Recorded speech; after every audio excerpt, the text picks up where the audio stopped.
So I'm gonna do what I do. My monologue this week is about messing with the microphone out of a nervous habit.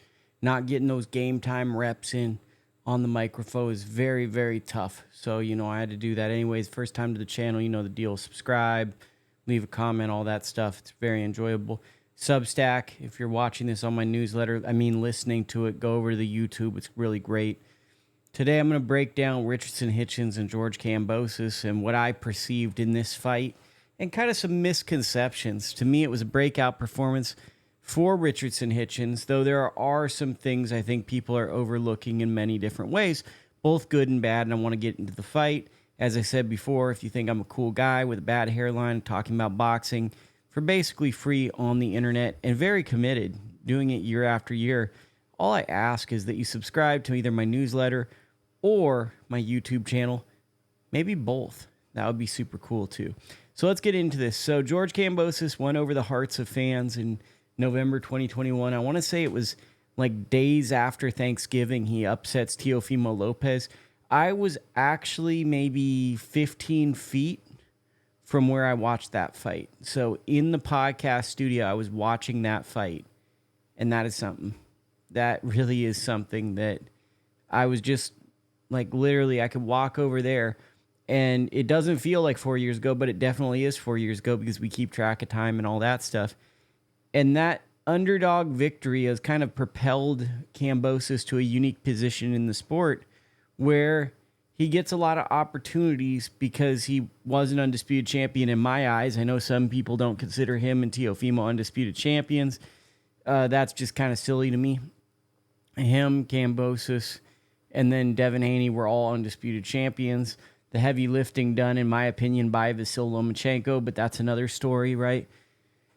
But he kind of won over the hearts of many because he's a likable underdog. He goes on these interesting monologues. He's made a ton of money in the sport of boxing, had 2 fights with Devin Haney, blah, blah, blah, blah, blah. Everyone knows this is tuning in. That's super boring. That's know-it-all guy. You don't care.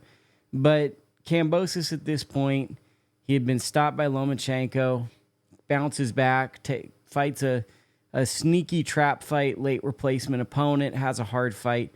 He's just, the thing about him is he has a warrior spirit and he's a very good fighter, but he has one thing that he does well. And I think the best version of George Kambosos was when he worked with Javier Centeno, and that version of George beat Teofimo Lopez. Since he hasn't worked with Javier Centeno, I haven't really seen the consistent improvement. I've just kind of seen him staying at a certain level, going back to the habits, which I will talk about right now, which is he's really good when he plants his feet. He has fast hands and fast feet, and he loves exchanging with people.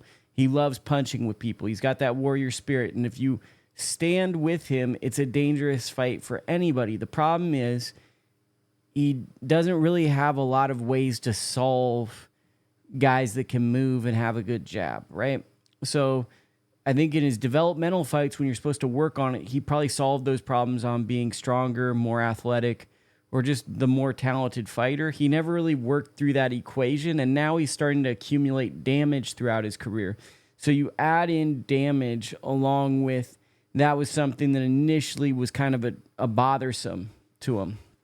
And then you look at the other side to this with Richardson Hitchins, and I think Hitchins is possibly a pound-for-pound top 10 level fighter. Like this performance, what impressed me, so what you have to keep in mind is Kambosos is not the same Kambosos from 4 years ago. This is not a video game. It's not the same guy. He's taking damage, and he's slowing down. I always thought, Lukie hot take, I always thought he was like a 130-pounder. If it was a perfect world, I felt like he'd be really good at 130, possibly 26. For some reason, it's not me making the weight, so it's a lot easier for me to say that, but I always felt like he was a lighter weight fighter who really overachieved at lightweight. He was fighting above his weight. He kind of felt like a lightweight version of Oscar Valdez, where Valdez at 130 felt like that was the wrong weight class, but he was there. But he had a lot of heart and tenacity. In many ways, they have some of the same attributes, toughness, heart, and stuff, but just a little undersized. Both of them felt undersized. Now Kambosos is at 140, and it's hard to see physically how he can stack up against the elite because he's just at a size difference with a lot of these guys. You look at Hitchins, it just seems like he's a bigger, younger guy. That being said, Hitchins really impressed me in this fight because he took someone who on paper probably doesn't have the talent at this point that Hitchins has, not in his prime. All things being equal, there's a lot of things that Hitchins has advantage going into this, and he executed. And that's one of the hardest things is to execute a game plan when you're a favorite, headlining a card. And the way he did it to me impressed me because he was efficient. Like I said in the podcast with Dakota, he didn't really waste movement. And you look, like Dakota said to me, you look at this Division 140, and one of my favorite fighters is Puello. What's the criticism of Puello? Does a lot of excessive moving. Just moves around excessively. A lot of the guys at 140, excessive movement.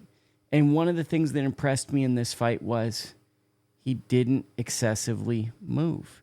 He planted his feet, he kept his distance, and then the thing I liked was when Lenny, his coach, Lenny Wilson, said, hey, do you want to go forward? Do you want to work to the body with this guy? Do you want to try to get the stoppage? He did. So Hitchins is evolving as a fighter to me by now going into that mid-range where he could get hurt, where he could get hit, which I think was the problem with early Hitchins was good amateur boxer, has good jab, good range, and can stay at that range and can win a fight at that range. Now he's kind of looking to go to that next level where he can hurt you. He can fight at the mid-range and possibly fight on the inside. So 3 dimensions of spaces. And the intention is I'm going to punish you. I'm going to inflict damage while not expending a ton of energy. It's a very, very interesting style. Now, that being said, he was fighting, once again, a guy that I don't think is best suited for junior welterweight in Kambosos, but a guy who's underrated in terms of his heart. He's underrated in his will to win with what he brings, and he got a stoppage win over him, which I think is impressive, right? Because Kambosos is the type of guy that if you give him a way to go all 12 rounds, he'll choose to go the 12 rounds rather than, phone it in and look for a way out. And I think that being said, Hitchins is starting to become one of the interesting players. To me, the 2 guys that I look at 140 right now, I know a lot of people are big on Teofimo. I quite like Teofimo when he's fighting. There's just too much outside of the ring right now with Teofimo, right? So great performance with Arnold Barbosa, handled business. I want to see him get back in the ring. The outside the ring antics, I flat out don't like it. I'm an old school guy. I like it when fighters fight, when they're focused on their fighting careers. These windows are very small. So the 2 guys at this weight class that I'm really focused on in a legacy standpoint right now are Richardson Hitchins and Albert Puello, who I think are serious problems. I think Teo has the most potential out of the 3, but we just don't know what to expect because there's too much inconsistency with Teofimo right now. One of which being when Teofimo fought the same opponent as Richardson Hitchins, he lost a fight. Different version of the guy, right? Years later. But it's still something to take into consideration when stuff like that happens, right? And with guys like Hitchins and even Puello, I feel like I'm the only guy on Puello Island that defends Puello.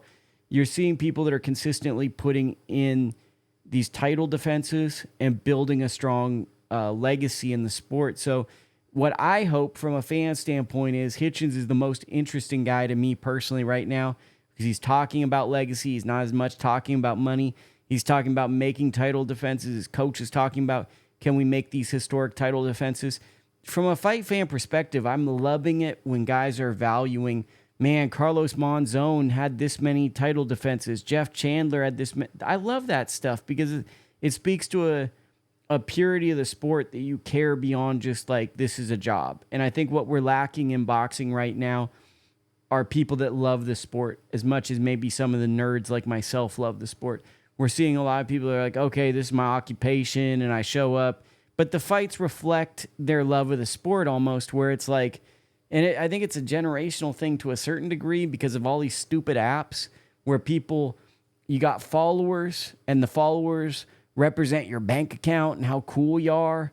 So like, it's almost cool to be like, oh yeah, everyone follows me, but I actually don't pay attention to it because I'm super cool. So like high school continues onto the internet. And it like continues into some of these fights where you just get fights that are flat with no urgency. And it's very strange, right? So you get a fighter like Hitchins and you're seeing him gradually level up, make title defenses. I love this stuff. I love when guys are building organically like that. So what I'd like to see next is Hitchins versus the winner of Puello Matisse. That's a 50-50 fight. I'm on Puello Island, so I might favor Puello over Matisse just because, but that's another story for another day, another video for another day, etc. But I like the historical standpoint of that fight, if that could be made. And, you know, this is a year, right, where nobody's running away with Fighter of the Year. I made a video last week. Junto Nakatani's my early Fighter of the Year pick. If Richardson Hitchins gets a big win in the second half, Bivol, who knows when he fights again? Who knows when Benavidez fights again? It's very wide open for someone with two strong performances to be in the running and really elevate to the next level. To me, Hitchins had a really impressive performance this weekend because he fought someone who came to win and at worst came to not be stopped.